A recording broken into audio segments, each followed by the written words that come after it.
How come you remember that and don't remember why you left after the second sparring? I don't know what was going on at the time. I don't know. Come on, man. I don't want to tell you nothing.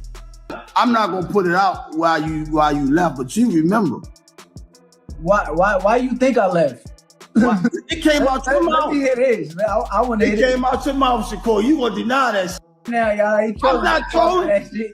I'm not trolling. On what? You better not put that on nothing. I'll put that on my daughter you capping right now. Nigga, don't involve the kid, but you know that shit happened, Shakur. Nigga, that ain't never happened. That's cap.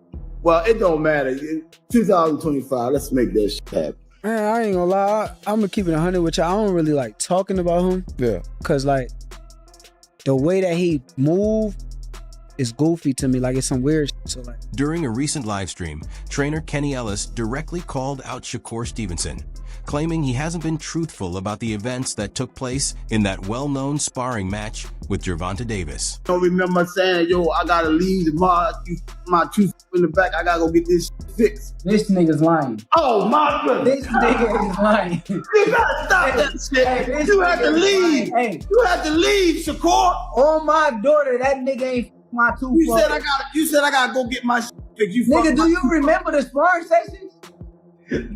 Yeah, that was the last one. Do you remember how the sparring sessions went? We was gonna spar some more, but you couldn't because you had to leave to go get. Do you remember how the sparring sessions? If you pull your dinner racket, they said a loose mold. This nigga lying. The coach is once again pushing for that matchup to happen. Timothy Bradley Jr. also backed that stance, siding with Ellis. He emphasized that Gervonta Davis should take on a challenge like Shakur Stevenson and meet him in the ring. I want Gervonta Davis to step in the ring and face somebody, dog, already, bro. For real. He'll be back. Oh, I know he coming back, dog. But I'm just saying, like, fight Shakur, bro. Fight Shakur. That's all I'm saying, bro. Fight any of these top guys out there, man. And that's because you can say, oh, Shakur ain't fight nobody. Well, shit, if Shakur ain't fight nobody and Tank ain't fight nobody, why don't they fight each other? If that's how y'all want to put it, fight each other. Bro, that will probably be one of the biggest fights in boxing right now, bro. The biggest fight. Yeah. Box office, it will sell out like this. When speaking about a potential bout with Gervonta Davis, Shakur Stevenson made it clear he's eager for the fight to become reality. At the same time, he didn't hide his irritation, describing Davis's behavior as goofy. That one remark points to what he sees as the main obstacle, not finances or promotional ties, but what many fans view as a lack of seriousness on Davis's side. I really don't like speaking on him, but like, if same thing that fighting perspective. Same thing that I said with T.O. If anybody got issues with me or feel some type of way about me, you could come see me on fight night and resolve every issue that you got. Yeah. I stand by that with anybody. But keeping it boxing. That's boxing. No, I'm just saying. That's not boxing? Yeah, no, I love it. No, you got to do what you got to do. Right, like. I just want to see. I want to know. I'm just asking, realistically, will we ever see y'all two in the ring? However way it get there, will we ever see that match? I would love. Adding more context, Shakur Stevenson shared that in the beginning, the relationship between himself, Gervonta Davis, and other up-and-coming fighters was friendly at times. Still, he acknowledged that beneath the surface, every competitor understands that kind of dynamic isn't built to last forever. Always knew I'm the one. Like, I always knew. And I feel like deep down, like, they probably won't say it, but they know. It was cool at certain times, but deep down, everybody know as a competitor, it's only so cool it can get. Cause we gonna have to face each other. So, copy. Truthfully, it was cool at times, but yeah, at the beginning. No, in sports and rap, there's always talks of big three, obviously. Boxing, Melo came in with a big three in his draft class, his rap, big threes, all that type of stuff. A lot of that stuff is shaped by narrative. A lot of the narratives that came into your career, came into this last fight. Do you think some of that stuff that was said about you was fair, or how do you hell no. How do you think it affected you? You know hell what I mean? No. I mean, I think everything happened for a reason. Yeah. So like it happened the way that it was supposed to happen. If I had to do it all over again, I would do the same thing again. But was it fair? Nah, I'm a fighter at the end of the day, and I got painted images like a, like, and I'm not built like that. So like, I don't know how like. Who painted that image? When I got in the ring and I fought with one hand, is when everything started. That's when social media kind of took it as like. Bringing in a veteran viewpoint, Roy Jones Jr. sees Gervonta Davis as the most dangerous opponent capable of handling Shakur Stevenson. While he didn't go as far as predicting a definite outcome, he made it clear that no one else poses a better chance of figuring out Stevenson's style.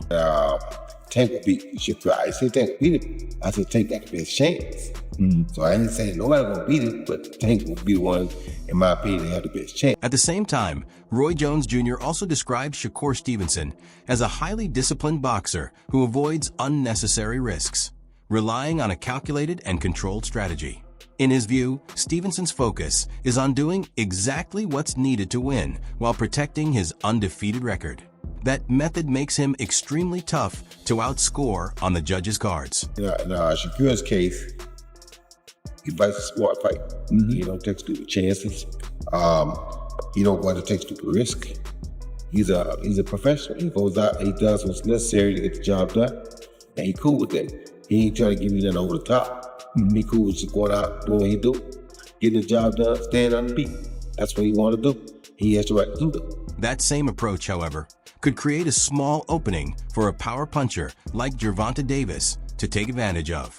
Meanwhile, former champion Shawn Porter analyzed the potential blockbuster clash between Davis and Shakur Stevenson, offering a detailed tactical perspective. Porter believes the matchup would revolve around strategy and precision, rather than turning into a straightforward brawl, challenging the idea that Davis would simply step in and score a quick knockout. I said everybody thinks that Tank is gonna go in there and just knock out Shakur. It's gonna That's not gonna happen. But it didn't take. It shouldn't have taken this fight.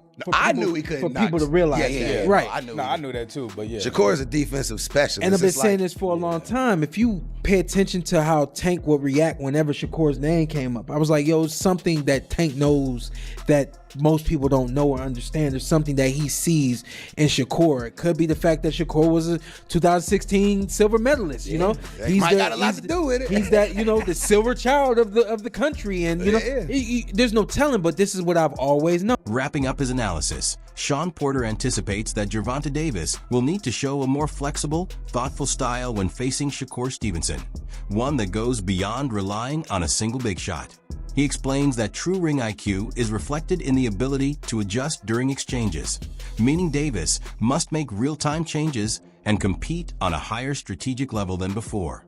In Porter's view, the outcome won't hinge on power alone, but on whether Davis can match Stevenson's already proven ability to think and adapt at an elite level. Fight with Shakur, you're going to see this boxing style that you don't usually get from Tank. You're going to see IQ. We saw IQ, but to me, it was low IQ because the reason why it was low IQ is because everybody followed the script. And what I mean by that is, you see somebody's IQ take place when a fighter makes an adjustment, and now you have to adjust to what that fighter is doing, and that's kind of where you see who's smart, you know what I mean? Who get a hold of it. I think my fight with Terrence shows a very high level of IQ from both of us. You know what I mean? For sure.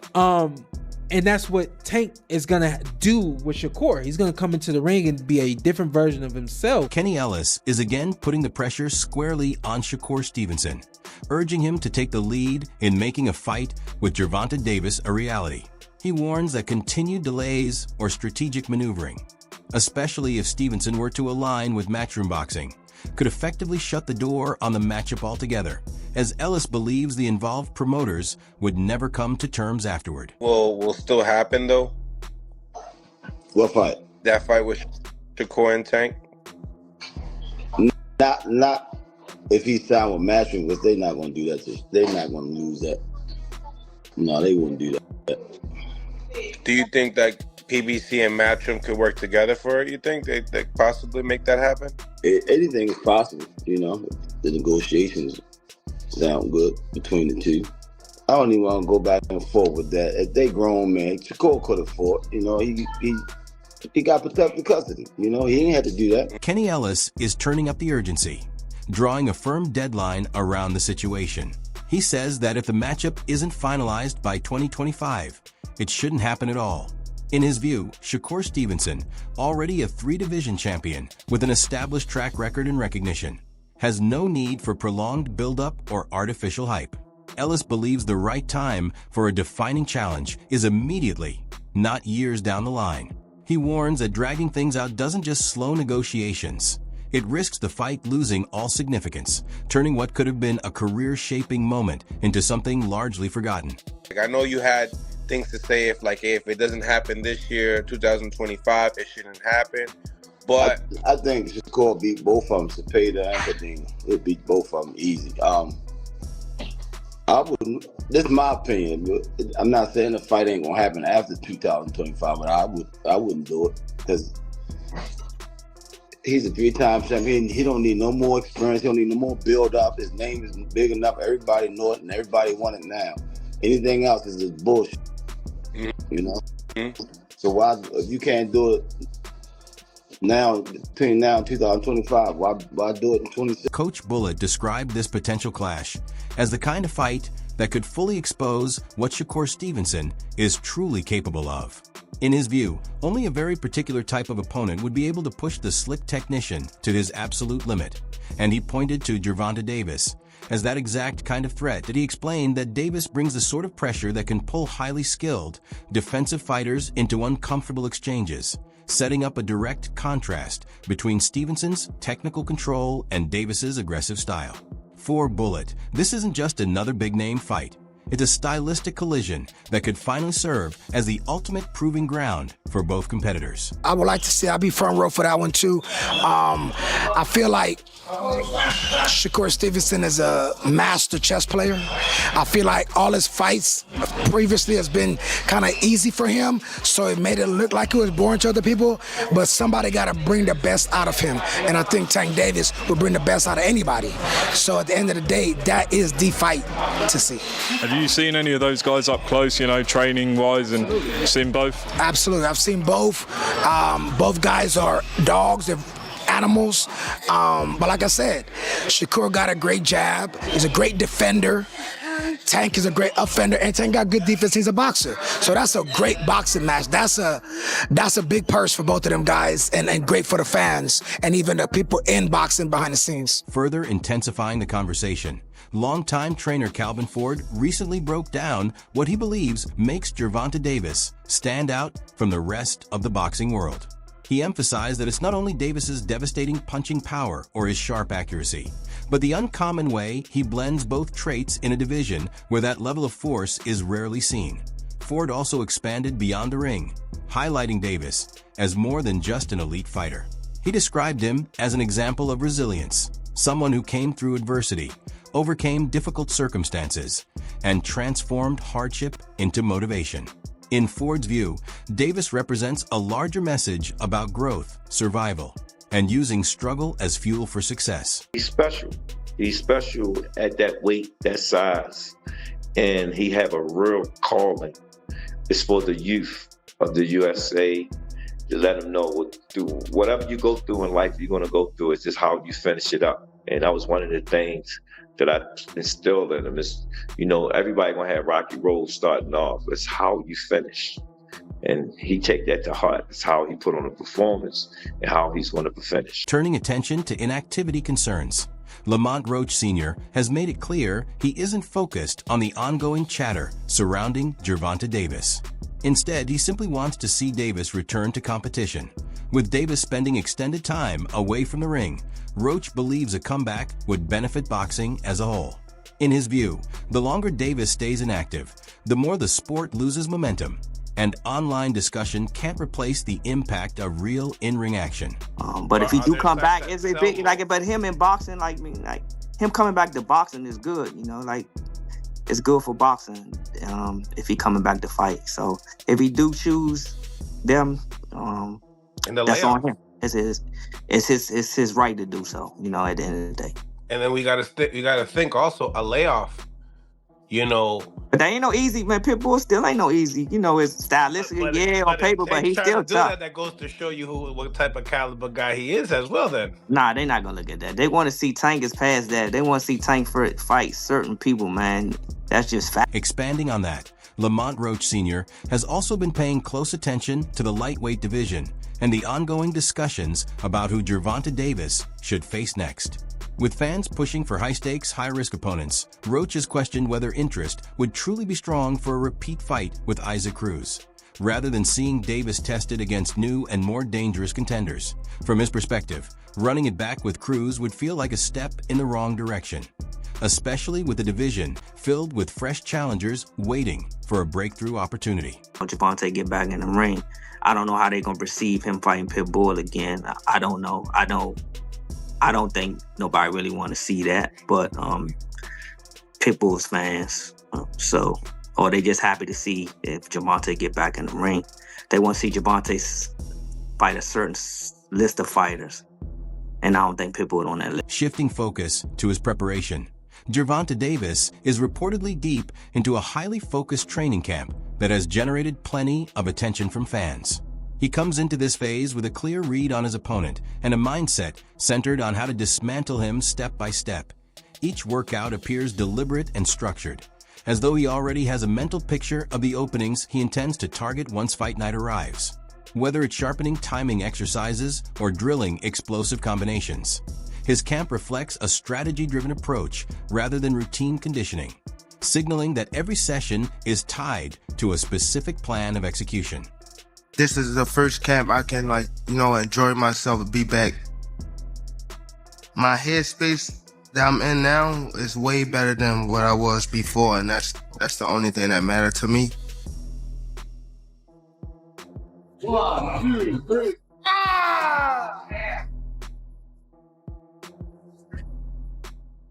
I'm looking at it now, it's just like, I don't know, probably this was a good thing, us fighting. We still on the same path to get the same thing. I gotta be in there with him. I gotta be able to, his arm reach, his size, his power. What stands out most is the self-belief in his preparation. Gervonta Davis looks fully confident in his ability to break down whoever steps across from him. His footwork appears crisp. His punches are coming off with accuracy. And the overall intensity in camp reflects a fighter who feels the blueprint for victory is already in place. If that same mentality carries into the actual fight, it could spell trouble for his opponent. And if this version of Davis shows up on fight night consistently, the lightweight division may be dealing with a serious challenge. Got off a plane, a lot of work yesterday from the interviews and stuff, so I want to see how he react. 2 sparring partners and rounds is unknown. All right, y'all. Let's go.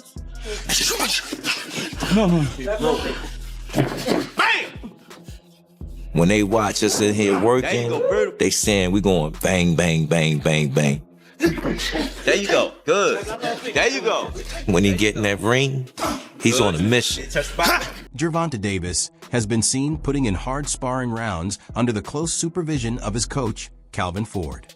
Inside the ring, the sessions come across as structured yet highly competitive, with every exchange carrying both control and intensity. Ford remains actively engaged throughout, constantly communicating corrections, refining adjustments, and urging Davis to stay precise with both timing and defensive responsibility. His presence is clearly centered on building discipline, reinforcing structure, and encouraging calculated aggression. Overall, the sparring environment is designed to simulate pressure situations that force quick thinking, helping sharpen Davis's reactions and in-fight decision-making when the pace increases. Gotta put his pants on, training wheels going. You got what you asked for. Let's get it now. Slow it down.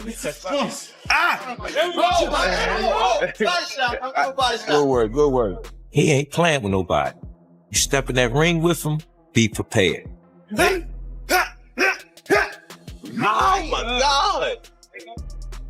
All day. There you go. That's it. Relax. There you go. Relax. Good round. That's it, y'all. On the opposite end of the matchup, Shakur Stevenson is also deep into a focused training routine, continuing to display the discipline and technical sharpness that has shaped his career. His work in the gym centers on polished fundamentals, tight defense, intelligent movement, and strong ring awareness. Each drill is designed to fine-tune timing and elevate fight IQ, with an emphasis on remaining efficient, elusive, and difficult to consistently land clean shots on overall. His preparation shows a fighter fully engaged, aiming to preserve his defensive strengths, while steadily expanding and sharpening his offensive arsenal.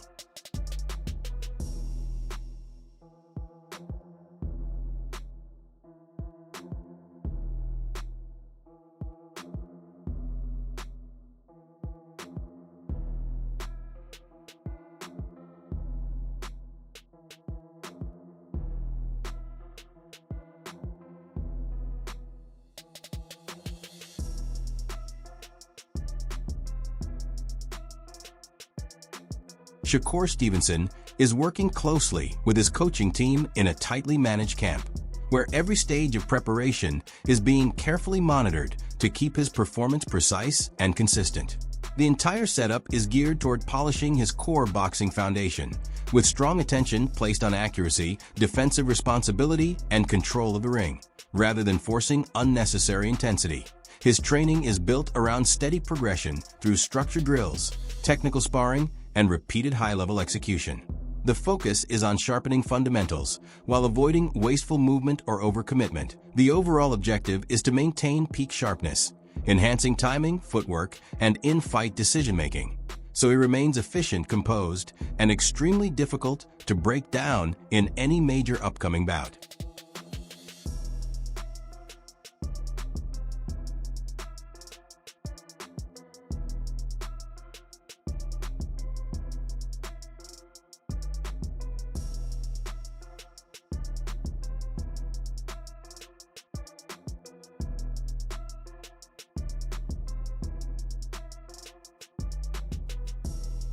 Yeah, that's the second time that happened to you. Yeah. And I ain't even touch your body. Yeah, thank you, appreciate it. And I know that you passed. Bro. This would be a huge event, no doubt about it. At its core, this matchup is a classic contrast of styles. Technical mastery versus explosive force. Shakur Stevenson brings sharp defense, high fight IQ, and constant refinement of his craft, while Gervonta Davis carries fight-changing power, strong timing, and the ability to end things in an instant. Some believe Stevenson's control and precision could dictate the rhythm from start to finish. Others think Davis only needs one opening to completely flip the fight on its head. That's exactly why this potential clash draws so much attention. It's unpredictable, high-level, and dangerous for both sides.